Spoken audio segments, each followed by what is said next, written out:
Hi guys, here are 6 fantastic pad work tips to make sure you're feeding pads effectively and realistically to your client. Tip number 1, always make sure you stay in your boxing stance. If you're a right-handed orthodox, you stay in your orthodox stance.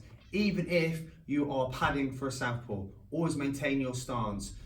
Keeping with tip number 1, stance, footwork as well. Make sure that when you're moving about, that your boxer moves about in their boxing stance with good footwork, and you mimic that. You move forwards and backwards. If they're going to pivot, you pivot with them, you stay in your boxing stance.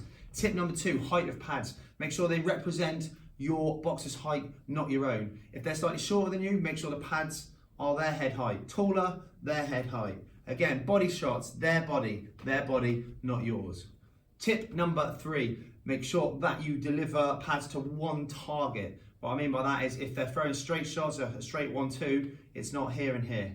That represents either 2 targets or someone with a very big head. So make sure that you deliver pads as a target, as a single target. So imagine there's a head-shaped ball in front of you, and every shot that they throw to the head is in that area. So that means your pads have to be in that area too. Likewise, on the body, make sure that they represent body shots. They're not out here and out here. Number 4, make sure you offer feedback. What I mean by feedback is when they're throwing the punch, just before it strikes your pad, you come to meet it. I call it a high five. So literally half a second before it lands, you meet the punch. Offering some feedback, not letting your arms fly back, damaging your shoulder, elbow, as well as your clients. Make sure when you're padding for your boxer that you don't, this is tip number 5, that you don't move around with the pads constantly showing. We're trying to teach our boxer reaction skills to see the pad, to hit the pad.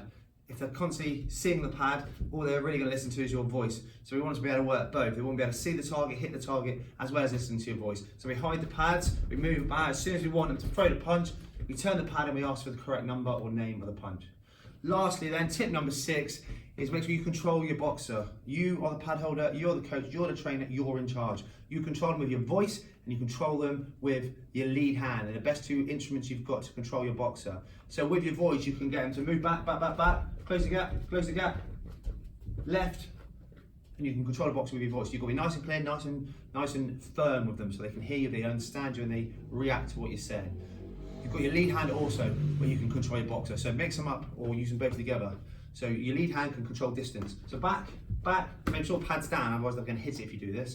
Back, close the gap. So voice and lead hand. You can get them to step off as well. So make sure it's their left and their right. So back, step to your right, stay in my boxing stance. Close the gap, step to your left. Okay, so I'm using my pad and I'm using my voice. 6 great tips to make sure that your client is getting realistic pad work. They're getting realistic pad work, they're enjoying it, and they're learning and improving. Guess what? They're going to keep on coming back and keep paying you the money.